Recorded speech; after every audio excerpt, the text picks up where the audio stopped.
my Toronto. VK on the beat. Check. I'm in Toronto where you wanna get the city love. I'm from Toronto where you wanna get the city love. I'm in Toronto like we wanna get the city love. My city love me back for my city love. Welcome to episode 1153 of Toronto Mic'd. Proudly brought to you by Great Lakes Brewery. Order online for free local home delivery in the GTA. StickerU.com. Create custom stickers, labels, tattoos, and decals. Palma Pasta. Fresh, homemade Italian pasta and entrees. The Yes, We Are Open podcast, a Moneris podcast production. The Advantaged Investor podcast from Raymond James, Canada. RecycleMyElectronics.ca. Committing to our planet's future means properly recycling our electronics of the past. Ridley Funeral Home. Pillars of the community since 1921. Canna Cabana, the lowest prices on cannabis. Guaranteed. And Sammy Cone Real Estate. Ask Sammy any real estate questions at sammy.cone, K-O-H-N, at properlyhomes.ca. Joining me today, making his Toronto Mike debut, is Jesse Camacho. How you doing, Jesse? Oh, very good, thanks. Thank you so much for having me. I was just reflecting on how beautiful your setup is down here. Well, no, take your time. Don't rush by that at all, please, Jesse. Take your time. Is it a nice setup? I never know like how other people's setups are. I just sort of like organically became this way. But is this a good setup? Oh, this is fantastic, and I can tell you that because it is way better than the one I have. I've got one for kind of voice auditions and stuff, and I flirted with the idea of like a podcast thing, and yeah, this just it makes me feel quite inept. Okay, well, so this is like necessity being the mother of invention. Shout out to I dropped that line yesterday actually. Frank Zappa was with the mothers of invention. But okay, so this is like because this is the only space left in the house. Like there's this one part here because the ceiling's really low here. Right. You would have slammed your head here if you weren't careful. How tall a man are you? I'm 5'10". You'd slam your head. You'd slam your head. So this is like was unused. I think there was some storage stuff here. Around the corner, there's a bedroom that my 20-year-old sleeps in. Oh, yeah. And then there's the bathroom right there, and that's where the laundry stuff happens. I'm giving everybody a tour of the studio. But there's this one little spot underneath this low ceiling. Like this one corner was left because all the rooms were filled with kids because I got the 4 kids, and everybody needed a place to go. Anyway, so I said, okay, I guess this is where I'm going. Like I'm out of places to go. And I decided to set it up here, but I used to have the tables facing the other way. And then over time, you make adjustments. Then the camera showed up and there was no camera for a long time. And once the camera showed up, I had to kind of reconfigure. So Jesse, this took about 10 years to get right. Well, I think it's very efficient. It's perfect. It's efficient. And I think you've used the space really well. I would not have known that, Thanks, that it was out of necessity. Yeah, I think you've done very, very well here. I will be taking notes. Okay. When I make a future. I like you already. Purpose. I like you already. So there's some birthdays I want to acknowledge. Is it today? Is Gordon Lightfoot's birthday today? How would you know, right, Jesse? Let me do this little Google here. Gordon Lightfoot. I'm going to hedge my best and say yes. And if I'm wrong, I feel like it might be today. Yes. Okay. So thank you. I got it right. Perfect. Gordon Lightfoot's birthday is today. Happy birthday. He's 84 years old. Gordon Lightfoot. He wrote the song with the lyrics, "You can't jump a jet plane like you can a freight train." Am I right that you're busting out of here and going on a train ride to Montreal? Yeah, I got a very, very nice little gig that I'm doing over there. A movie called Sapin. It's a French film, but my stuff's all in English. And I'm doing. Do you speak that. French? I do a little bit. I was born and raised in Montreal. I moved to Toronto about 10 years ago. I used to be fluent when I was between 9 and 12. I was perfectly bilingual, but then my math was so bad I had to go to a purely English high school, and then I moved to Toronto. So now my French leaves much to be desired. I can carry on a broken conversation, understand better, but the language barrier for me now is very real. Well, I'm glad you book that gig in Montreal, your hometown, and you'll be, like I said, jumping on a freight train, if you will, via rail, taking it to Montreal. I'm actually doing that exact same train ride in 10 days or 9 days or something. Oh, nice. I'm going to jump on the train at Union Station and take it to Montreal and visit my oldest daughter, who's going to McGill, and she's living on campus, and I'm going to go visit her. Oh, that's fantastic. I'm assuming you spent some time in Montreal. Oh, yeah. Well, yeah, sure. Yeah, it's a great city. It's a wonderful city. Schwartz's Deli is Yes. Yes. And the locals like it too, right? It's not just us Torontonians who come by and have to go to Schwartz's Deli. Yeah, no. I think the Montreal inhabitants are very loyal and very protective of the city. You know, there's definitely, it's got its quirks and that there's some language wars going on there, but Sure. I think overall it's a very beloved city by its inhabitants and the people that go visit it. You are the son of actors. Yes. Could you can we start by talking about that? So we talked, of course, you were born in Montreal, raised in Montreal. Just before we get to your parents, though, how old are you when you moved to Toronto? When I moved to Toronto, I want to say I was 2013, so that's 9. I was 21, 22. Okay, young man, leaving Montreal for Toronto. So what is it that drew you to Toronto? Is it that there was work here, or it's the biggest city in the country? What drew you here? Yeah, I was on a show that shot out in Winnipeg called Less Than Kind. Oh, we'll get to that. Yes, I did that for 4 years. I'm going to get teased relentlessly by the Vandits crew for dropping the show so soon into the interview. So I did that show. Well, that's the other birthday, but I'm going to save it for when we get to the Vandits segment, because there's another birthday today, not just Gordon Lightfoot, but we'll talk about him later. Yes. Okay. So I did that show out in Winnipeg for a couple years, and then it was like, what's the next move? Where do I go from there? And the two candidates really seemed to be, or three, I should say, was Toronto, Vancouver, LA, and I'm a bit of a homebody. Toronto was closest. I've spent the most time in Toronto. I had a lot of friends in Toronto, so it kind of just made it really easy. And I moved with a bunch of actors. We all just kind of came together and lived. Oh, wow. In this. Yeah, there was 5 of us living. Who's in the this most house. successful of the 5 of you? Oh, that's is a that great you, question. Jesse? I think that some of them would say me. I would say my friend Katie Lavery Breyer. She, if there's the Boys fans out there, Katie plays Cassandra, the Deep's wife. On The Boys. She's phenomenal, and she's on a rocket ship to the moon right now. So I would definitely say her.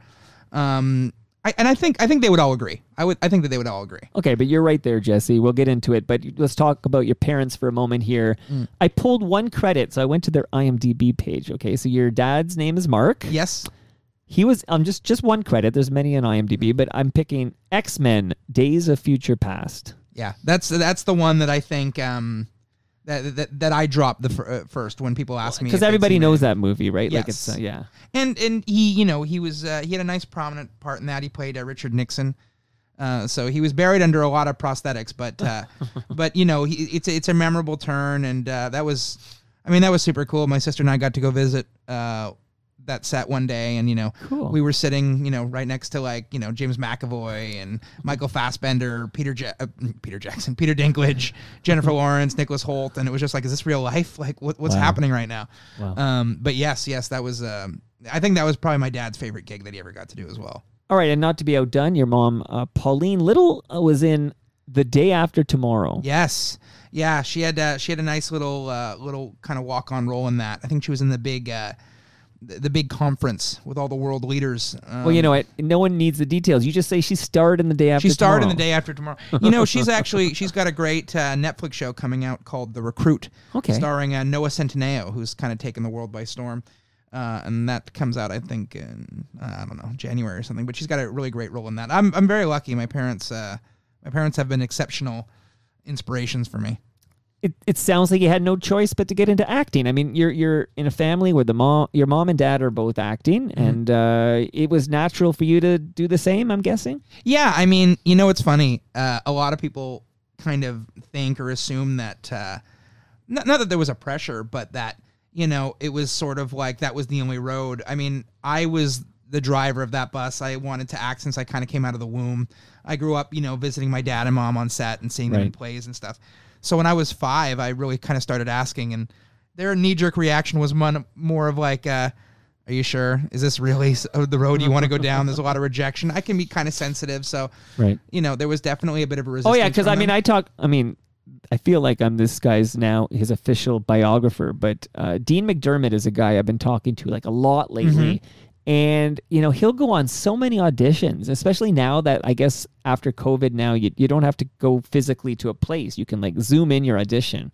So I guess it makes it easier for you actors to do auditions and stuff. Anyway, he's doing so many auditions, and, you know, you hear about basically how much rejection there is. Like you might do 20 auditions to book a gig or whatever, and I'm just making up those numbers, but you really do need to have thick skin if you're going to be in this game.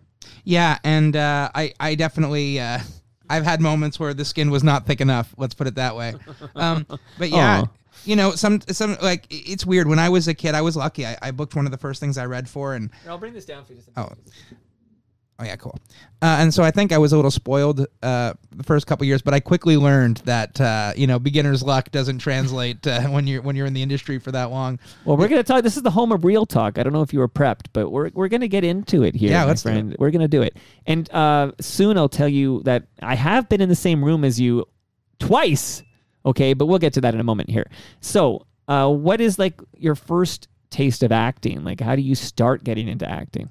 Yeah, I mean, again, people have asked me this, and it's tricky because I did have that foot in the door with my parents. My dad was sort of able, when I decided I wanted to be an actor, he was able to kind of hook me up with his first agent because he was so successful in Montreal. His agent was sort of like, yeah, absolutely, let's see if we can, you know, get lightning in a bottle twice.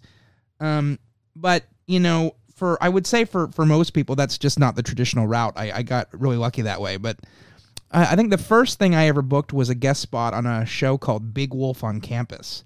Okay. Which was a show in Montreal that was fairly successful. I think it was on YTV, and I'd watched it, and I got to go. I got to go for a day on that, and that was like surreal and fun. And when I was there, finally being in front of the camera, not just watching, you know, my parents, I was like, oh, this feels right. This is where I want to be. Well, Big Wolf on Campus, I might have been too old for that one. I was thinking, is that a Teen Wolf spinoff? But no, but it sounds like YTV. I mean, that's the big leagues, YTV. Yeah, it was really, really cool. And again, it was a show that I watched, that my friends watched. It was definitely a goofier Teen Wolf, much more kind of sitcom wacky oriented than that show. Okay, so here's what we're gonna do now. I'm gonna play some music. And then I'm going to read some awesome comments that came in from FOTMs when they heard you were coming over. And then we're going to talk about sort of like, I would say, the show that made Jesse Camacho famous. So a little tune right off the top from one of my favorite Canadian bands.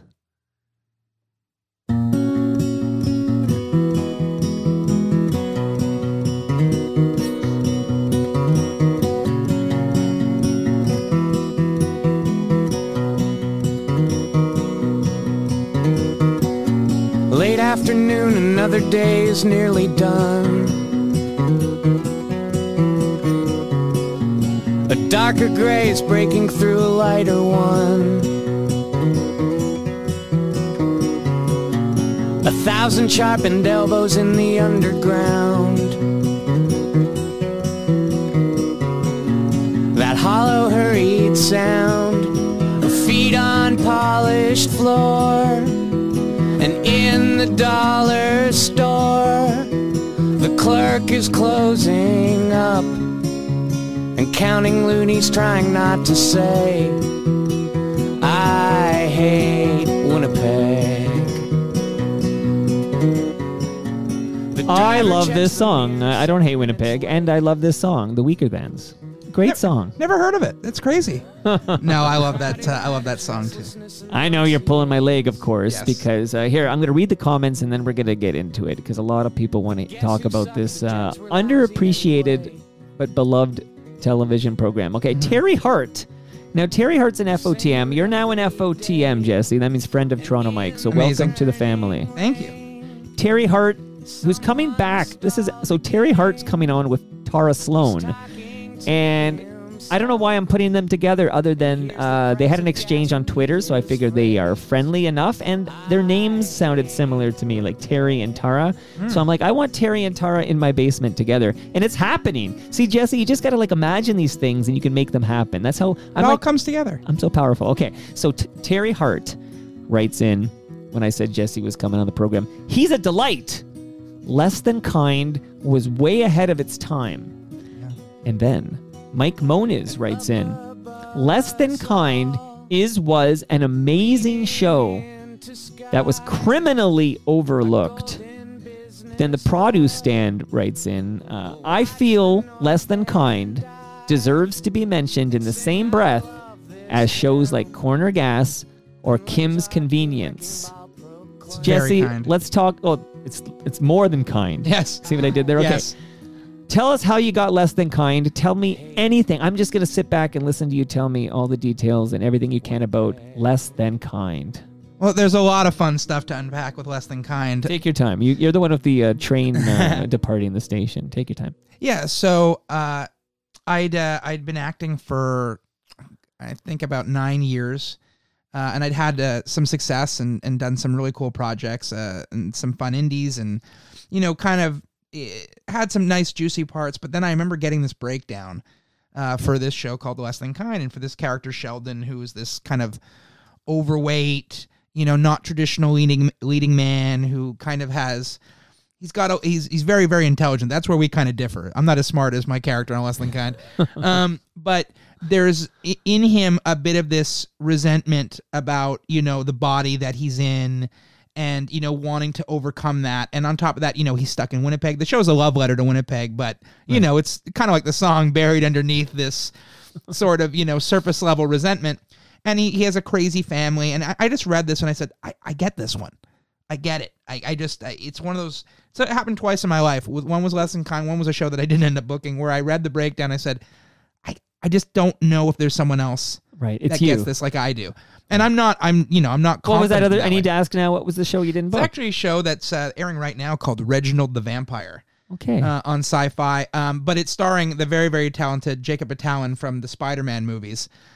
Right. And once I saw he booked it, I went, oh, okay. That makes a lot of sense. And I begrudgingly watched a couple episodes, and he's absolutely fantastic. So they made the right choice there. But I think I would have been as valid a choice. But yes, last thing, I did a tape. I did a self-tape, as, actors we all do. And I kind of sent it off into the ether. But I remember doing it with my father. We had a buddy named Bill Rowett who would put us on tape. And I went over and I did it with him, and I just said, I really feel good about that one. I don't know why. I just feel really good. I feel very connected to that character. And a couple weeks later, we got informed that they really liked my tape, and that I was the current frontrunner choice, which, anybody who's an actor knows means nothing, because they say that and then you never hear anything. And then it was around the time of the Just for Laughs Comedy Festival in Montreal. And they said, Mark McKinney of Kids in the Hall, of course, would like to meet you for lunch. It's not an audition. It's not a callback. He just wants to sit down and talk to you. So I said, oh, well, that's obviously that's really, amazing. really cool. Yeah. And at the time, Mark was starring on Studio 60 on the Sunset Strip, which only went for a season, but I loved that show. So yeah, that was Sorkin. Yes, Sorkin. Matthew I watched Perry, it too. Whitford, yeah. I have to say, because I love Sorkin, but that one, although I watched, right, and I really liked I remember liking the Christmas episode quite a bit when they brought in the New Orleans, because they just had Katrina had just hit Louisiana. But I always felt like I felt like I wished it was better. You know what I mean? Like I felt like, and I don't know if it helped. Here, when I was a little sidetracked, we'll come back. But it came out at the same time as 30 Rock. Yes. And I remember the networks sort of pitting them against each other. I remember there was, because they were both like SNL spoofs. I thought it started off really strong, and then I thought it felt like there were a lot of network notes being thrown away. Maybe they knew that the show wasn't being watched that much, and I thought the last half kind of fell off a bit. There was like a whole episode about the hostage situation that felt way more like West Wing than a show about, But anyway, Sorkin's gonna Sorkin. Yeah, exactly. And shout out to Matthew Perry, who's from Ottawa, right? He's got a new book coming out too. That I heard he's making the rounds. Do you think he'll come into my basement here and talk about things? I mean, I think he should.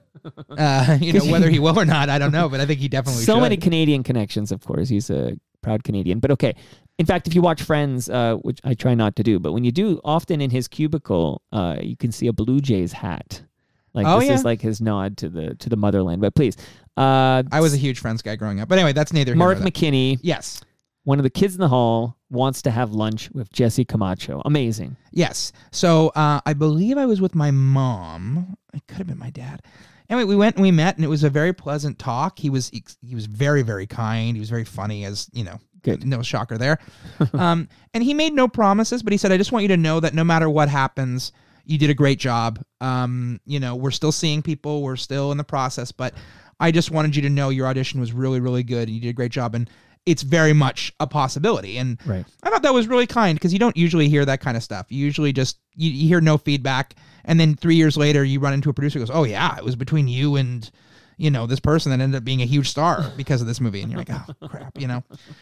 So that was cool. And then a couple weeks later, they said, all right, they invited me down to Toronto, because I lived in Montreal at the time, Right. to read for Mark, Marvin Kay, Chris Shays-Green, who are the other two creators. Marvin sort of is the real life Sheldon. It's really sort of his life. Sure. And so I went to Toronto, and I believe our executive producer from Breakthrough, Ira Levy, was there as well. And yeah, I read a bunch of scenes, and I knew it was going well when they were running out and photocopying scenes from other episodes and having me do a bunch of them. And there was no other Sheldon there that I saw. Right. So I felt good about that. And then, but then there was a bit of a waiting game. I like to bug the guys about this. It was about another month of like, maybe it looks good. Oh, now they're not sure. Oh, they might be doing another search. And then I think we had to do this thing where I was starting my last year of high school, and we said, well, we need to know. Like, and they went, yeah, all right. It's going through. And then I got to go and do the chemistry reads with, you know, the late, great Maury Chaykin. And Well, I mean, I was hoping maybe now's the time. Could you spend a little time talk? Because he was great, and I guess he's been gone now 12 years or so. But you know, shout out to Ridley Funeral Home. If you could spend a moment and just share your memories of him. Yeah, Maury was, you know, it's pretty funny. Well, funny is not the right word, but it's interesting. Both my parents on that show have passed away. But Maury passed away in the middle of the run, which was really kind of. And he was the star. I mean, this is Whale Music's Maury Chaykin, who had a bunch of roles that even Americans would recognize from the movies and stuff. But he was just great. He was wonderful, and you know, he was intimidating at first, because he's just, you know, he's such a presence, and he brings such a, you know, just this incredible respect. And when he walks in a room, the air changes. But what's funny about Maury is he knows that, and he's the biggest practical joker. He was the biggest practical joker. So I remember our first week of shooting, the gentleman who played my brother, Benjamin Arthur, you know, was just making silly jokes, and we were all joking around, and he made a pretty harmless joke. I don't even remember what it was. And Maury was like, "Oh, you think that's funny? You really think that's funny?" And then he just turned and walked away. And this is like day 2 of shooting season 1. And Ben was terrified. He was like, gonna buy him a bottle of wine, offering to buy. Right. And Maury was just like, "No, like, we're done," sort of. And he tortured poor Ben for a good 2 days before, you know, he burst out laughing. And he's like, "No, we're totally fine." And but just as an actor, just the way he carried himself, and the way he prepped a scene, and the way he made choices was just, it was kind of awe-inspiring. And he really knew when to stick to his guns, and when to, you know, he knew when he was right, and he knew when the creators were right. And that's a balance that I don't always know.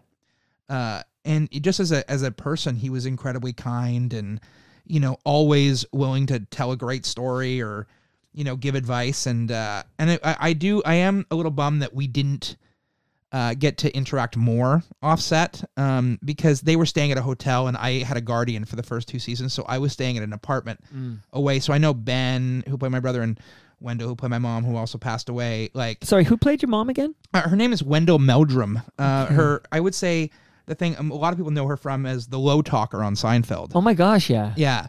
Of course. You know, like she only passed away about a year ago, but Wow. yeah. Yeah, they were very, very tight with Maury, because they got to have dinner with him every night and stuff. I just wasn't geographically around, Right. for a lot of that stuff. But we had a great relationship. He was always very complimentary to me and taking me under his wing. And, you know, he's got a beautiful wife and daughter. And, you know, he was young. He passed away at 61. It was, it was sad. So sad. Yeah. So I mentioned Whale Music, of course, because that's like he started Whale Music. Yes. And I know I've had Dave Bedini's been over here, so we talk a lot about Whale Music because it's got those great Rheostatics tracks. But the 3 big things, I'd say the U.S. things, I just wanted to make sure I got this right. Okay, sorry. Dances with Wolves. Yes. My Cousin Vinny and War Games. Which you're a bit young for War Games. I saw it when I think when we were prepping for the show, and we heard that Maury was going to be starring on the show. I knew who he was. I think I'd seen him in. This is a kind of a smaller thing. I was a big Mask of Zorro fan when I was a kid, and he's got a small part in the Mask of Zorro. Okay. But my parents said no. We've got to, because of course my dad is a character actor as well, and he was like, Maury Chaykin is one of the great, if not the great character actor of our generation. So we watched a bunch of stuff. He also did a really funny arc on Entourage as Harvey Weingard. Right, yeah, the Weinstein spoof there. Yes. Right. Now, okay, so today I learned, this is a big moment for me. I always assumed he was just like born and raised in like Toronto or somewhere in Canada, and he was just, and although he is a Canadian citizen, he was born and raised in New York State. Like, yes. I actually right now, I popped over to his wiki page. I did not realize that Maury Chaykin was born in Brooklyn and raised in raised in New York City. Yeah, and I think, I don't remember when he moved to Canada, but I knew that him and Wendell had met in New York many, many years before, so they had an existing relationship. So I know he goes to he studies drama at the University of Buffalo, and then after he graduates, he moves to Toronto, and he spends the rest of his life here. Yep, there you go. And I guess, and he was a massive, he was a massive fan of Toronto. He was very encouraging when I told him I was flirting with the idea of moving there. He was very encouraging about that. Okay, so we heard from some FOTMs to just let us know that Less Than Kind was awesome and underappreciated. So I want to explore that a little bit. Firstly, like if somebody listening to us right now says, I want to check out this Less Than Kind with Jesse Camacho, can you stream it somewhere? Where is Less Than Kind right now? This is the truly kind of heartbreaking thing is I'm not sure there's a place to watch it right now. But I do know that I think things are in motion, things are in flux. I've been told the whisper of like, stay tuned. There's going to be news on that shortly. I've heard that before and nothing's happened, but right. I'm hopeful. I think you can, if you kind of go to the illegal parts of the internet, you can probably find. Is there a bay that pirates frequent that might have it? Maybe. The truth, like I'm lucky. I obviously have copies of the show, so I've never had to kind of go fishing. So viewing party at your place. Oh, I would. Honestly, to the point where it's almost embarrassing. I have definitely screened the show for people, and it just comes across like I'm just trying to show people my work. How Canadian is it though that we have this great show, and the only way to see it is to visit Jesse's home in Toronto and view it with him? You're all welcome. It's a show. It really does. I do believe like it was ahead of its time. It deserves to be seen. We kind of though, if you want to hear the kind of the rocky road we were on, like, please. We had more lives than a cat. I mean, the fact that we got to do 4 seasons at all with everything the show went through is pretty incredible. I mean, we did the first season, and we were on City TV. I guess I'm going to be telling a couple tales out of school, but no one's listening. Please continue. I do love City TV, so please don't get mad at me. Everywhere. Yeah, exactly. So we did the first season of the show, and City TV loved what they saw. They loved the show. They loved, they loved all the cuts. They were very excited about it, and so they renewed us before the show even aired. Which thank God they did. Good. Yes, but on the flip side of that was they put us on, I think it was 10:30 p.m. on Monday with very little publicity. Right. Like you'd have to stumble upon this. Yeah, 10:30 on a Monday. It was just a very kind of weird hour, and 10:30 is so like we were definitely, I felt like a 9 p.m. show. Like that felt really kind of key to me. So no one really watched the show. I think we premiered to something like 44,000 viewers. Like no one watched. It did climb a little bit, but they were already kind of financially committed to doing the second season. So we did our second season kind of thinking like, well, I mean, we just got lucky that they renewed us early. There's no way the show's going to go again. Or at least that was the actor's perspective. Right. You considered it like bonus. Like it was like, oh my God, we get to come back and do this again. It was the best experience of my life. But kind of going like, again, the viewers did go up, and they liked the show. So there was always a chance. But then what happened is, from what I understand, I think there was a change in leadership behind the scenes in terms of City TV. And so the second season didn't really fit with their new direction. And so they kind of shelved it. Can I ask, is this is like 08 or 09, 2008? Somewhere in that area, yeah. Is this, and I need to check again my notes, but is this when Rogers takes over City TV? Oh, God, it might have been. Again, You know what, you keep talking. Yeah, I'm going to find out. well, a lot of this was so above my pay grade, and when I would ask questions, they'd go, yeah, don't worry about it. Everything's great. In that exact voice. Yeah, and I remember the second season ends with, I won't spoil the circumstances, with my character yelling, "Good night, Winnipeg, we love you." And I said, okay, doesn't get much clearer than that. We're wrapping it up. So and then they kind of shelved it because they just didn't have a place for it, and this first season didn't do great. So we just thought that sort of that was that. But then what happened was City did love the show enough and knew it didn't fit in their network, so they gave permission for them to shop it around. And that's when the show was bought by HBO Canada. Okay. And I believe it was Super Channel, maybe the Movie Network. Unfortunately, channels that don't exist anymore. HBO Canada, I don't think exists. And it's in Crave now. They just embedded it in Crave. Yes. Right? So Bell Media owns Crave.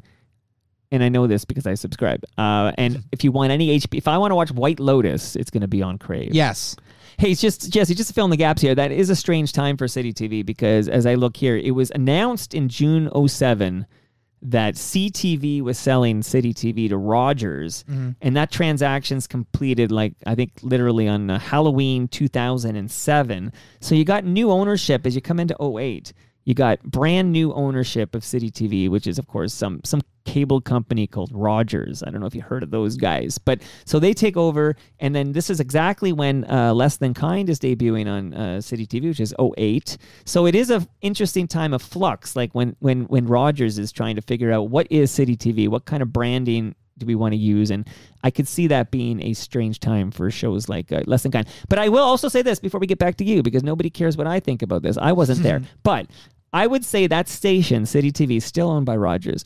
If they could get 44,000 viewers at 10:30 on a Monday today, they would probably take it and run. That would be That's true. Yeah, it would be great. That's a solid point. Yeah. But yeah, then we were super fortunate, and HBO Canada and the Movie Network picked us up, and they said we'll air the second season. They go, but we're gonna want an additional third season, and that was That's good. Yeah, that was fantastic news, and we were about a month away from going back out there when we got the sad news about Maury that he'd passed away. So again, we thought, well, that's it. They're just going to call it. We haven't talked about the premise here, but it's like a family. He's like the patriarch, Yes. a family-run driving school. Or give us the premise of Less Than Kind. Yeah, so it's exactly what you said. It's this family living in Winnipeg that owns a driving school. The father is kind of a cantankerous, volatile, crazy man. The mom is a pyromaniac, and not quite playing with a full deck herself. Right. The older brother is kind of dim. He's a wannabe actor. And then there's Sheldon, the youngest in the family, who is the smartest in the family, the most normal, the most grounded. And yet he's stuck with this going against him. That's you. Yes. And so it's sort of, this kid with so much promise kind of with the deck stacked against him. But what we slowly realize as the show goes on is that he loves the deck. He does love where he's from. He does love his family. And he might actually be where he's supposed to be, so that's sort of the premise of the show. But Maury was definitely like, he was, number one on the call sheet. Like he was very much the face of the show. So losing him was crazy. And we definitely thought, well, that's it. They're going to wrap this up now.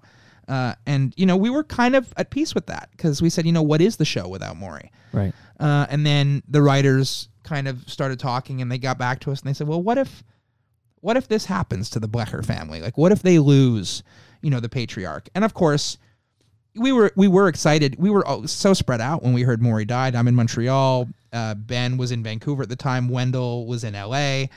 So we heard this news, and we were devastated, but we were so separated from everything having to do with the show that it was almost we couldn't process it. So they eventually called and said, no, we're going to proceed ahead. And to be honest, I think that third season is probably our strongest season because it was just very real, and it was, we got to mourn and laugh and cry together, and it was amazing. And that's the only season when we wrapped up that third season where I said, I think we're going to do another one. That was the only one I left very confident that we would be back. And then that was the deal. They said, yes, come back. We're going to do one more fourth season, shortened. It was 8 episodes with an hour finale.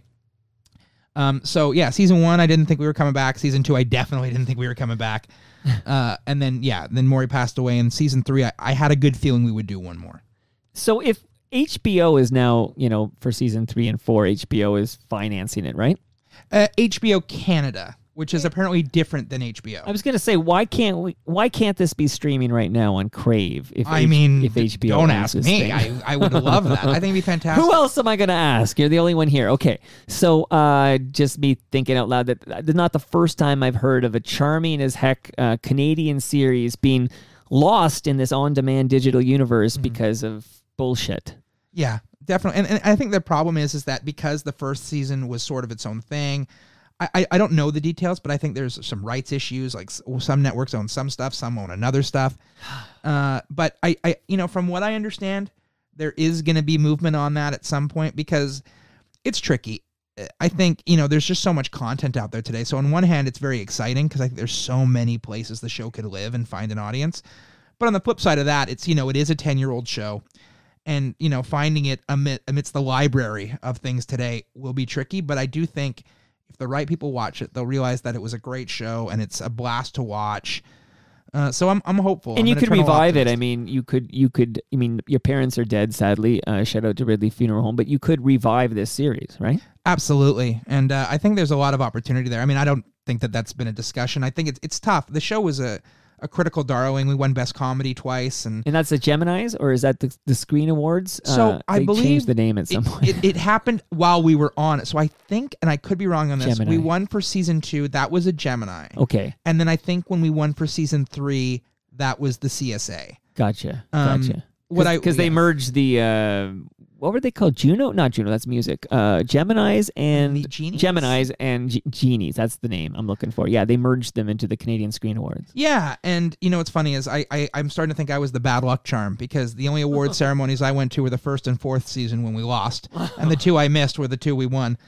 But that was just so cool. But I mean, that was at the time. I think on our last season, we were nominated against Schitt's Creek. So, Schitt's Creek I think is still very much in the ether as it should be.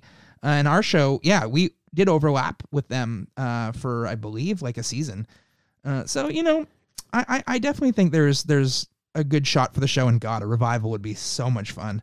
It would be very surreal to go back out there. But well, here, let's start the campaign now. So here it is, episode 1153 of Toronto Mike. We begin our campaign to bring back Less Than Kind. Yes, you won't regret it. The show's funny. It's heartbreaking. It's sad. Well, we need good, charming, quality Canadian content. Yes. And I'm sure there's a budget for that, be it at Netflix or wherever. Let's get this going, guys. Yeah. I'll make some calls. What a sexy package, too. You get a new show and 4 seasons of the original. Right. So this is sort of like you mentioned Mark McKinney. Yes. Co-owner? What is he? Like a co-founder? What's the term I'm looking for? He was the showrunner. I don't think he owns it. He doesn't own it. Okay, no. But the reason we got new Kids in the Hall that way. Like Prime brought back the old Kids in the Hall, and then we got a new season of Kids in the Hall, which I thoroughly enjoyed. Look, I would absolutely burst into tears if this came into fruition. I'll do it on my program. I like it when the guest cries. Yes. It's a good moment. Jesse, oh my God, so much ground to cover here, and I actually want to shout out some partners of the program, and I have a great song because you just spent Less Than Kind. That's 4 seasons, filmed in Winnipeg. I actually want to bring you back to Winnipeg. That's a little teaser for the FOTMs. But I did have a nice question here from Cam Brio. He says, how did you get on Workin' Moms? He wants to know. And I like how he asks that, like, oh my God, you got on Workin' Moms, because I feel like I was this close to getting on Workin' Moms myself. But please, tell Cam Brio how Jesse Camacho got on Workin' Moms. I mean, it was the traditional thing. I was a big fan of the show, and I got the audition, and it was for the character that I ended up booking named Buddy, who's kind of the anger management group, runner for Danny Kine's character. And that was really, really fun because it just wasn't something. When I read that breakdown, I said, I'm not going to book this. This is not right for me. I think I'm a little too young. I'm, kind of a bigger guy. Do I look like somebody who'd be running an anger management group? But I think that's actually what ended up kind of getting me the gig was that, Danny's character, Anne, is like, so well established. She's a therapist herself, and then she's got this kind of young schmuck running the anger management group, and it ended up being so much fun. I mean, Danny Kine's one of the greatest actors I've ever worked with. She's just incredible. Yeah, she is great, and I will say this: you as a screen presence, and I recently saw you in a new movie, but again, we're going to get to that very, very soon, everybody. But you have a very warm face, you have a likable face. Some people have a punchable face. Jesse, you have a likable face. Oh, thank you very much. Yes, I think that I've got that baby face. It's like I've got this kind of nice round. For those that are seeing me on camera, beautiful brown eyes. Look, I'm falling in love with you here. Oh, thank Jesse. you so much. I hope that's okay with you. But you come here every day. Well, you brought your suitcase, so I did. I'm moving in. You're moving in. It's funny. Gare Joyce was here last week, and he brought a suitcase too. I think people feel like they're so comfortable here, they're gonna just. It's the warm vibe that you invite. Warm vibes. Okay, so much. Okay, we're going to get to the Winnipeg Project, the secret Winnipeg Project, and I have a great song for all of that, and I have some great notes, and I have my own personal story to share with you about that. Just to cover this ground quickly as we get to 2022, Kick-Ass 2. Yes. So, and it's interesting when you go to every time I have an actor on, I go to the IMDb page because I want to see all the credits, right? So who was just here? This name, don't tell me how you know this guy, except he's going to come back in the next segment after I thank some partners. But Tony Napo was here. So when Tony Napo, this was only a couple weeks ago, when he was coming over, I'm on his IMDb and I'm like, oh shit, Tony was in this, that, the other. But your top 3 popular credits when I go to your IMDb page are Less Than Kind, which we talked about in great detail, then Kick-Ass 2, and then 12 and Holding. Those are the big 3. Yeah, I guess that makes sense. Well, that's just what it is. I don't know who writes that or how they determine that or if it's some kind of algorithm in terms of popularity, but those are the 3 big titles. Yeah, I mean, the Kick-Ass 2 one is a little more mysterious because I've got 2 lines and I'm in that movie for half a second. But it was funny because for a while on Netflix, that was the screen grab. That when you went on the movie was me. Oh, that's funny. Me and Aaron Taylor Johnson, and I was like, oh my god! I literally played onlooker number 2. And you're the screen grab. I'm the screen grab. So my dear friend Rosie had a very small role in a movie, and it's her first IMDb credit, so she was very excited about it, and she told me about it. And the I think it's on Prime, but the screen, you're right, the image to promote that is actually her, she plays a cop, and it's her outside her cop car, but she's got this tiny role, but they chose her for the photo that represents the movie, which is kind of neat. Yeah, it's so funny. The Kick-Ass 2 is one of the things I'm recognized for the most, and it's not a joke. I'm in that movie for maybe 8 seconds. That's funny. But it was a lot of fun. It was the first thing I did when I moved to Toronto right after Less Than Kind. They asked me if I'd go in and do it, and I was like, oh my god, yeah, of course. But yeah, I mean, would I rank it in my top 3? I'd probably put Lock and Key up there before, but I did love that I got to do that. That was really, really cool. Can a Canadian actor, an actor working in this country, ever say no to a role? Or you basically if it's a paying gig, you'll find if you can do it, you'll do it. Yeah, it's kind of that one. It's just fine. There's no shame. You got to feed yourself and you got to pay rent. Yes. And I would think you can't afford to be like Daniel Day-Lewis. Daniel Day-Lewis. Who can go and become a cobbler in between gigs, yeah. Yeah, and he can do a role, and I don't think he's doing anything now, but he would do a role every 4 years or something, right? And then he'll be, next thing you know, he's Lincoln or whatever. But shout out to, I don't know why Daniel Day-Lewis came to mind, but he's a guy who says no. He says no to a lot of roles because he can afford to do that. I have said no to things, but, if we were to go project by project down my IMDb, I won't name them, but there's a couple that... that I'm very much like, oh boy, that was, I had to pay my rent that year, that's for sure. Right. No shame in that game. Okay. I want to thank Great Lakes Brewery. So question for you, my friend, are you going straight to the train station after you leave here? I've actually got to stop at home because they just called me and told me that they might need some of my clothes. So I need you to tell me the very truth here. I know this is an on-air meeting, but this is how we roll in Toronto, Mike. Would you take with you some fresh craft beer from Great Lakes, and would you take with you an actual frozen large lasagna from Palma Pasta? Are those two things? And you can. It's okay to say if you don't have time because you're going away to Montreal or whatever. But would you? Would I take them? Yeah, 100%. I mean, the only thing I worry about with the lasagna is that it'll be defrosted by the time I get to Montreal. No, but could you stick it in your freezer at home in Oh, Toronto? yes. Oh, please, yes. Because it'll still be there when you get back. You're coming back, Are you right? actually offering me these things? Yeah, this is happening. Oh, okay? then yes. Thank you very much. For a while, I thought you were going straight to the train station, and I didn't know if you could bring a frozen lasagna. That with you in was the Montreal. plan. That was the plan. Okay, so this is no BS here, man. This is real deal on Toronto Mike. I've got delicious fresh craft beer for you from Great Lakes Brewery. Fantastic partners of this program. And I have, you like vegetarian or meat? I'm a meat eater, so let's do that. Okay, I have a large meat lasagna frozen in my freezer, and you're going to take it to your home. This is great. Stick it in your freezer, and then get your butt to Union Station and get yourself to Montreal. Thank you so much. Yes, I will gladly take all that. And while I've got you here, I don't know how long you'll be in Montreal for, but and this is for all FOTMs listening, there is the 11th TMLX event. That's Toronto Mike Listener Experience. And it's happening December 3rd, which is a Saturday. You know, I often do these Great Lakes events on like a Thursday night, but this is a Saturday at noon. We did this in 2019. We're going to do it again because the pandemic interrupted us for a couple of years. Yes, of but course. we're going to collect at Palma's Kitchen in Mississauga at noon on December 3rd. Palma Pasta is going to feed everybody. Great Lakes is sending over fresh craft beer for everybody. We're going to have a festive good time with Santa Elvis, and it's going to be, you're invited as well, Jesse. Just if you can make it, it'd be amazing. Okay. StickerU.com. If anyone has anything they want printed, great quality stickers or decals or temporary tattoos, a whole bunch of great stuff. StickerU.com is where you go. My friend, do you enjoy cannabis? You know, I think I'm a little too anxious for it, but I am what I call a supporter. I have house parties, and I always make sure there's a healthy amount on the table. What a good host. Yes. Good host. Okay. So if you need any cannabis, be it, edibles or drinkables or, flower that you smoke, you go to Canna Cabana. There's over 140 locations across the country, and they will not be undersold on cannabis or cannabis accessories. What neighborhood do you live in, my friend? I am not far from here. I'm in the High Park area. Oh, love right it. Here on Southport Street. Bike in there all the time. Okay.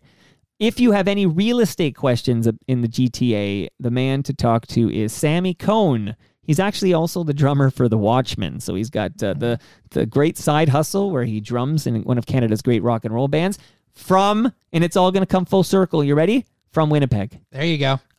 I heard the Weaker Than song, which I love that song, and they allude to, I think there's some comment in there about how the Guess Who suck, Yes. the Jets suck, or whatever. The Guess Who suck, the Jets were lousy Right. anyway. Yeah. You can slip in a little a little Watchman there because that's another great Winnipeg band. for But sure. Sammy.Cohn, Kohn at properlyhomes.ca. And here's one more gift for you. All right, Jesse. Oh, God. Did anyone ever call you Macho Camacho? Yes, I've heard that. I have heard that before. So that's because there was a boxer named Hector Camacho. Oh, thank you very much. So I'll get back to Hector, but I'm giving Jesse a wireless speaker. Oh, thank you. It's a Bluetooth speaker. That's a great speaker, so you bring that home with you too. Although that you can bring it to Montreal if you want. And that's courtesy of Moneris. Moneris has just started season 3 of Yes, We Are Open. That's a Moneris podcast production. Al Grego, who's going to be at TMLX 11 on December 3rd, you can see his handsome face there. He's been telling the stories of Canadian small businesses and their perseverance in the face of overwhelming adversity. Everybody can go to yesweareopenpodcast.com to subscribe. This podcast, which he's coming on next week to talk in a little more detail, but this podcast won an award, a Canadian Podcast Award. I've never won a Canadian Podcast Award, okay, Jesse? But Al Grego's got one for this great podcast. Yes, We Are Open. I also want to shout out The Advantaged Investor from Raymond James Canada. It features insights from leading professionals. It provides a valuable perspective for Canadian investors who want to remain knowledgeable, informed, and focused on long-term success. So you've got Yes, We Are Open from Moneris. You've got The Advantaged Investor from Raymond James Canada. That's hosted by Chris Cooksey. Oh, wow. And last but not least, Ridley Funeral Home has a great podcast called Life's Undertaking. Brad Jones, the undertaker there, was here yesterday. And I get to co-host that show. We have the most amazing chats. Every 2 weeks, we record about a half an hour, and then it's called Life's Undertaking, Brad Jones from Ridley Funeral Home. I mean, if you like this show, you'll love it. Brad's a great guy.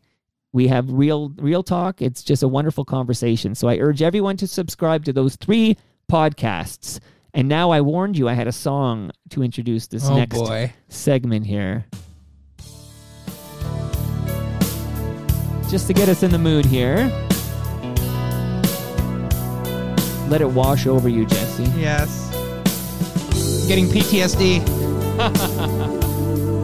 I get that reference.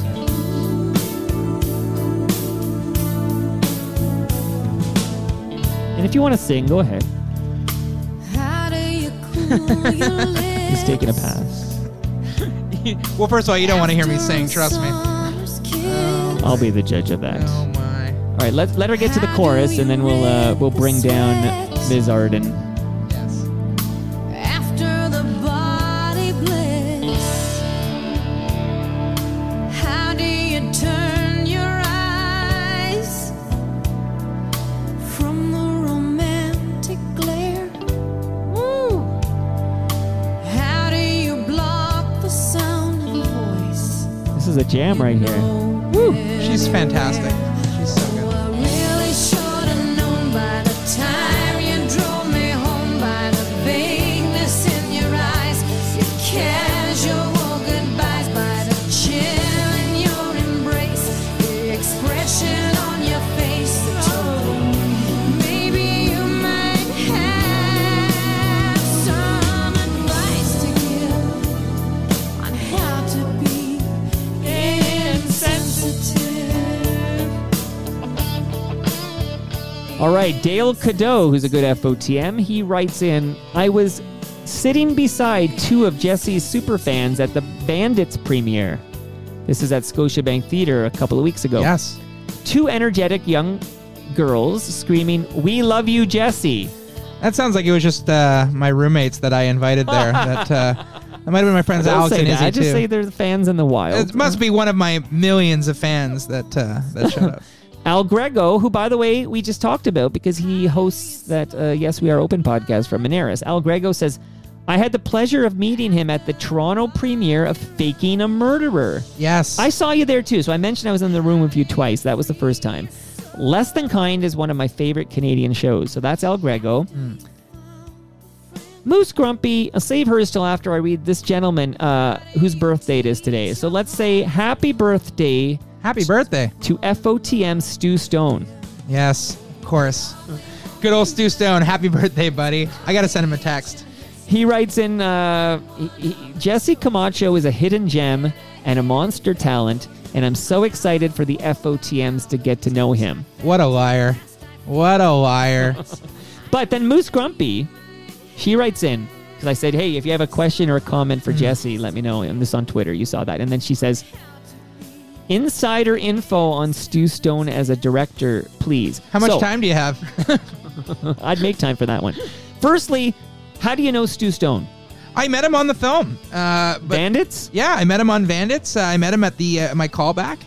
Actually, no. I met him at my original read. He was great. He was there for all of them. And then I realized that I'd known him growing up. I was a big fan of Magic School Bus, and of course. He was on that show, and I'd seen him in a number of things. I didn't recognize him. He looks a little different now.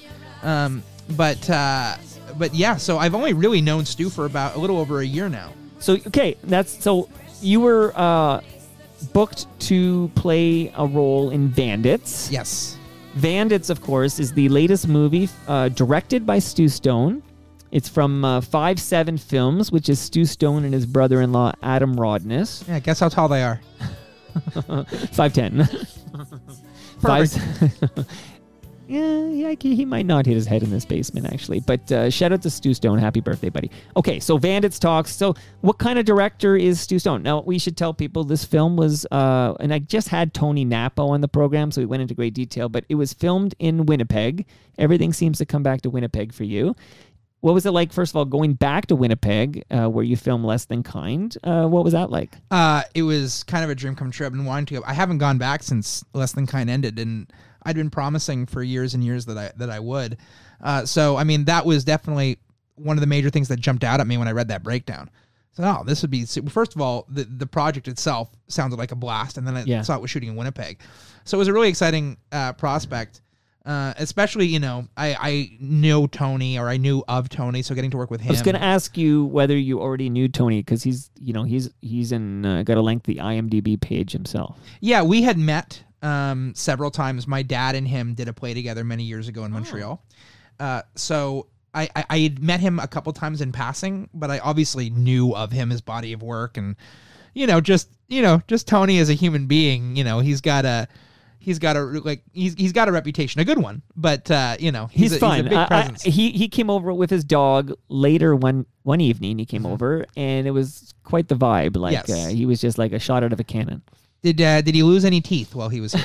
He talked about his new teeth, and he showed me. He talked about what he paid for them in New Jersey, I think. And that sounds about right. Sounds like it's a backdoor deal. Don't worry about it. I'll get you a new set of grills. He got a good deal. But yeah, and that made its way into Bandits. So that's the second time I was in the same room as you. So because you met Stu filming Bandits, you attended the premiere, which was late because of COVID, but you attended the premiere for Faking a Murderer. Mm-hmm. So I saw you there. I'm like, oh, there's Jesse Camacho. Oh my goodness. Intimidation. My goodness. And then I met you. Actually, I don't even know if I saw you at the premiere of Bandits, which was recently, because it had a week run at the Scotiabank Theater. Yes. So before we answer Moose's question, and like more specifics, if you don't mind, any specifics about Stu Stone as a director, I actually want to ask you something about the premiere, because... What's up, man? Hey, yo, what's going on, yo? I'm sick and tired of 5-0 running up on the block, you know what I'm saying? Yo, Snow, they came around looking for you the other day. Word, bust it. So I'm at this premiere, and it's fascinating because the stars are there, you know. Well, Jan Arden wasn't there. We'll get to that in a minute. But Tony Napo's there, and you're there, and Stu Stone's there, and I sat beside Adam Rodness's parents. So I was right beside Adam's mom, who I don't know that well, but I have met at these same two places I saw you. But then I see that Snow is there. Do you have any idea why Snow, Darren O'Brien, who's, had a '1 hit with Informer here, why was he at the premiere? I guess, I don't know if he knew... Who's he buds with? Stu? I think Stu or Francesco, but probably Stu. Because, Stu and Francesco are both also in, the music world. But, yeah. Stu's in the music world? Yeah, he's got a couple rap songs. But the exact details, I don't know. It was just talked about so casually. Like, a bunch of people were like, yeah, and then, Snow's going to be there. And I was like, oh, wow, okay. And, yeah, I guess I just didn't want to stick out like a sore thumb being like, who knows him? This is crazy. So I just tried to act super casual. Well, I was with Ian Service, FOTM Ian Service, and then he was just there. He's just there. This is after the movie. He's just at his seat, kind of chilling out. And Ian's like, let's go up and talk to Snow. And I wanted to go, introduce myself and maybe take a selfie and say, hey, man, you want to come on Toronto Mic'd? But then I thought, just leave the guy be. I just took a pass on bugging him because he was here at a movie or whatever. But now that I know Stu might know him, I'm going to find out if Stu can introduce us. Here's a little bit of Stu Stone. So much goddamn swagger, Rolling Stone man, Roman Jagger. Jaeger shot 1-2 straight to the brain. She's hot and he's dropping it straight to the brain. Not here to make it rain, I'm here to make it snow. Here to make a name. He just shouted out Snow, whether he knows it or not. There. Okay, so it was wild though that Snow was at this premiere that I attended with a bunch of FOTMs. I would name them all, but I'll miss some. But VP of Sales, he was there. Moose Grumpy was there. Mark Carey was there. A lot of great FOTMs came out for this one. Well, thank you all for coming out. It was it meant a lot. It was great. Okay, I should point out, let's not bury the lead here. Bandits was great fun. I thoroughly enjoyed it. Like a Christmas Eve heist movie. I loved it. Jan Arden, who couldn't make the premiere, but hysterical. What was it like working with her? She was absolutely fantastic. I knew who she was. My parents are massive fans of hers. Well, she's very funny. Yeah, she's so funny. And a great singer. Yeah, and I hadn't seen her show at that point, so I just knew that she was, I just knew her music. And then we got to set that day, and her and Tony just started, riffing. And, she improv'd us all under the table. She's so quick, so funny, so sweet and charming, and, we got along super well. We got her in and out. She was only in Winnipeg for 2 days, or maybe 3 with travel, but Yeah, she was game. Anything they threw at her, she was like ready to go, and she was just such a team player and exceptionally kind. And I still talk to her on Instagram and stuff. And how did Stu and Adam afford to license this song Insensitive? So we played Insensitive, but that's a prominent, like, there's a big scene in the movie, and Insensitive is on the soundtrack there. Yeah, it's definitely a key moment where that song comes on. Do you think it's because Jan's in the movie? You get a discount or something? That would be my guess. Whenever I ask too many questions, Adam and Stu. Stu's here Monday, right? So Stu's going to be sitting in that seat Monday. Amazing. So I will look him in the eyes and ask him, how did you get Insensitive by Jan Arden? Did she give you a discount? I gotta think there was some kind of a deal that happened there. Because the song works perfectly in the scene that it's used. And she's just like, for her, it was like, what's funny? Like, what's going to make people laugh? What's going to be, and, using that particular song in that particular moment, I think was probably, too funny for her to resist. Oh, yeah. And it's just funny to see Jan Arden, like, drop, like, an F-bomb or whatever. Like, several. Yeah. So the movie Bandits was great. It's left theaters, but I understand it's going to be on Hollywood Suites soon. Do you have any of that info? Or maybe on Monday with Stu, I'll get the real deal. Yeah, he might know more than me. I'm not sure the exact He better date. know more than you. Yeah, exactly. But I believe it's somewhere in the December 1st area. Yeah. Okay, so can I tell you a little story? Okay, so yes. Stu's a regular on Toronto Mike. We're good friends now, and he's here once a month for Toast. Here is our mascot for Toast. And Monday there's an episode of Toast on Mondays, so people don't have to wait very long to hear more Toast. So I want to help. Like, there's no money changing hands here, but I like Stu so much, and I want Bandits to be successful. So I'm like, what can we do? So in addition to Stu coming over once a month, I'm like, okay, Tony Napo can come over, and I want to talk to Tony anyways, but then, of course, we'll talk about Bandits, because this was just before that week run in Scotiabank. So we timed that perfectly, and I loved meeting Tony Napo. What a great FOTM he's become, and I think he had a great time. So what else can we do? Oh, Jesse Camacho can come over. I want to talk to Jesse anyways, and I saw you at those two premieres, and I'm like, that'd be amazing, and you're here now, and we can talk a little Bandits, which we're doing. But then I said, the big get for Toronto Mike, with all due respect to Tony Napo and Joni loves Chachi. That's where I was going with that, because Camacho and Chachi. It makes total sense to me. Jesse Camacho is get Jan Arden to finally come on Toronto Mike. Yeah. Like, I hear she's a God's gift to podcasts. So, not that I need the help, but what the heck? I can let's press record, let Jan do her thing. So Stu says, okay, we'll do that too, and we'll get Jan on just before the On Demand in December. And I said, okay, late November, we'll put Jan Arden on Toronto Mike. Jan, if you're listening, you got to come on. Yeah. You got to come on, Well, Jan. this is it. So I'm like, this story is just warming up here. So Stu connects me to the woman doing PR for Bandits. Mm-hmm. Do you know that name offhand by any chance? I don't. I met her at the I'll find premiere. You know what? I should have it on here. You know what? I will. Yeah. So I just have to search the word Jan with 2 N's, which makes it nice and easy. Oh, here it is. This woman's name is Pam. Yes. Okay. So Stu has Pam Stillman write me, and we exchange an email, and she says, oh, I hear you'd have Jan Arden on the show.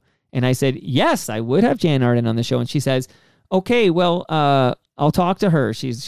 And we'll book it for late November. And I said, that works for me. So then I go to Twitter after that conversation. I'm looking at it right now, Pam. And that conversation was October 20-something. Okay. Like just before Halloween. A couple weeks ago. Yeah, that's right. I don't even know where we're at here. So I go to Twitter, and I do what I always do when a guest is coming on, and I go, coming soon to Toronto Mike, Jan Arden. Okay, so I do that. Okay. Right. Uh-oh. Just great response. Like the FOTMs are so excited, just overwhelmingly positive. Like finally, like I can't wait to hear Jan on Toronto Mike. Like I'm very excited about this and everything. But Jan Arden at some point later that night, Jan Arden replies to this tweet and writes, what is this or something? Like she clearly has no clue. Yeah. So and then a lot of people are like, of course, then a lot of people see that because they follow both of us or whatever. And it's like, oh, and then I write Pam back and I just confirming everything. And she's like, yeah, I'm talking to her. In fact, I'm talking to her November 4th. But a long story short is Jan was clearly unaware of any of this, but I didn't tweet that she was coming on until I had, covered it with Pam and it was set up through Stu. Right. And so it's like I can see why Jan's confused because maybe the PR person hadn't told her the schedule for promoting Bandits yet or whatever. But meanwhile, now I realize I'm chatting with you. It's November 17, and I now know that this note I'm looking at now, which I hadn't looked at in a little while, says we were picking a day and time in late November. It's not in my calendar yet. Maybe Jan Arden's not coming on Toronto Mic'd. Jesse, what do we do? Jan, you got to come on. So this is what I think happened here. Is I'm sure Jan probably said, yeah, I'll do whatever PR you need me to do. Right. And Pam went, okay, great, she'll do it. And Jan just, didn't know the exact shows that she's doing or the exact spots that she's doing. So she's like, what is this? Yeah, she's probably... Which kind of like, if you're not sure what it is, maybe you could send me a DM or whatever. I don't know. It was a very public, what is this? Seems like a knee-jerk text for sure. Because then the people who don't know me well, because if you're new to this whole experience, you'd be like, why does this guy tweet somebody, some big star comes on? It's like, I'm going to tweet now, Barack Obama, coming soon to Toronto Mike, Barack Obama. Like, I'll just do that right now. But I don't do that. I don't play that game. This is episode 1153. So I feel a little bit embarrassed that I don't know if it's going to happen.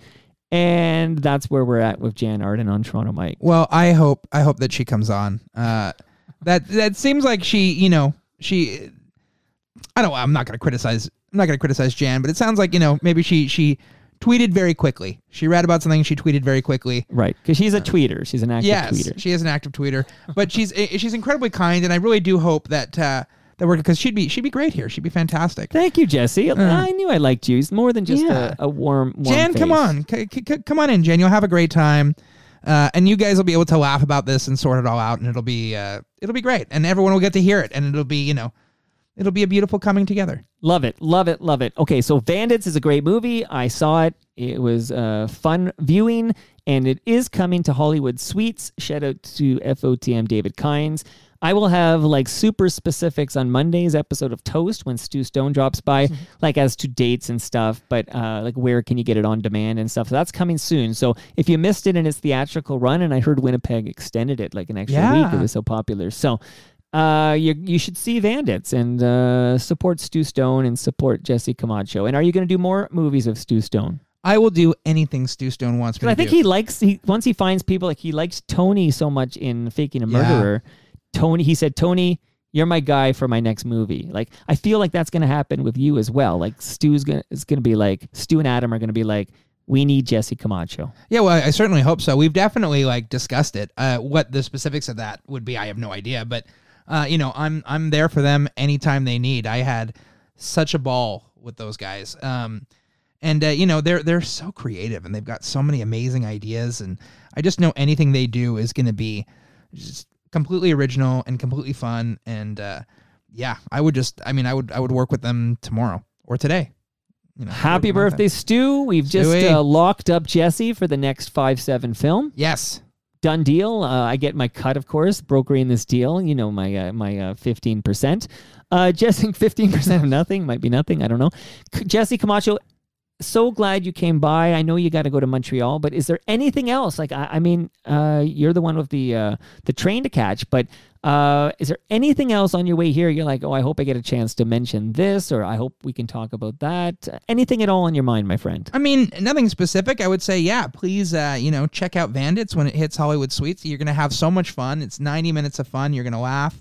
And, if you were talking about some ganja before, if you wanted to light some of that up and then watch the movie, I think I noticed that the Halloween, the Christmas theme, instead of the holly it's cannabis. There's definitely, it's a cannabis friendly movie, and it's get your canna cabana and then settle in and watch Bandits with your buds. Buds literally. You can take that any way you want, but absolutely. And crack open maybe a Great Lakes beer. I was going to say, have a good time. Yeah, I was going to say that as well. But honestly, I just so appreciate you having me on, and I love doing podcasts and discussing things. So, I'm sure that if we got into it, I've got some fun industry stories I can get into if we do this again sometime. And thank you so much. We will do that, and maybe we get Stu Stone to direct a new season of Less Than Kind. Oh God, wouldn't that be great? We kill all the birds with one stone. He wouldn't stop making fun of me if we did that. But is he a good director? He's an amazing director. He's so much fun. He loves ideas. He just wants it to be funny and honest and true, and he really makes sure that we get that. He's phenomenal. And that van was really stolen in Winnipeg? As far as I know, that van was really stolen. They look too shaken up for that to have been any kind of a prank. Because if that was going to be a prank, those are the kind of guys who would pull it. I know. It's kind of weird that they did Faking a Murderer and then the van got stolen. And the van got stolen in a movie about bandits, like van bandits. Yeah, it was crazy. But I believe Stu. Stu was so pale, white as a ghost when I saw him that day. That just did not seem like a performance to me. And that brings us to the end of our 1,153rd show. You can follow me on Twitter. I'm at Toronto Mike. Jesse, how do you want people to follow your adventures in life? I'm on Twitter and Instagram. On Twitter, I'm at Jesse115115. It was my homeroom in high school, and I should really change it. And on Instagram, I'm Jesse JD Camacho. We're going to take a photo outside by the traditional tree, and then I'll make sure I tag you on both those places. Amazing. When we're done. Our friends at Great Lakes Brewery are at Great Lakes Beer. Palma Pasta is at Palma Pasta. Sticker U is at Sticker U. Moneris is at Moneris. Raymond James Canada are at Raymond James CDN. Recycle My Electronics are at EPRA_Canada. Ridley Funeral Home are at Ridley FH. Canna Cabana are at Canna Cabana_. And Sammy Cohn Real Estate is at Sammy Cohn, KOHN. See you all Monday for an episode of Toast. But I do have a special surprise I'm going to drop in the Toronto Mike feed tomorrow. See you then.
Just the best that I can.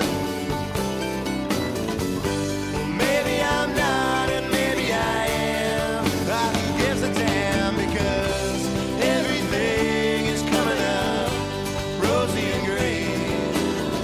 Yeah, the wind is cold, but the smell of snow warms me today. And your smile is fine, and it's just like mine, and it won't go away. 'Cause everything rosy and gray. Well, I've kissed you in France and I've kissed you in Spain, and I've kissed you in places I better not name, and I've seen the sun go down on Sacré-Cœur, but I like it much better going down on you. Yeah, you know that's true, because everything is coming up rosy and green. Yeah, the wind is cold, but the smell of snow warms us to death.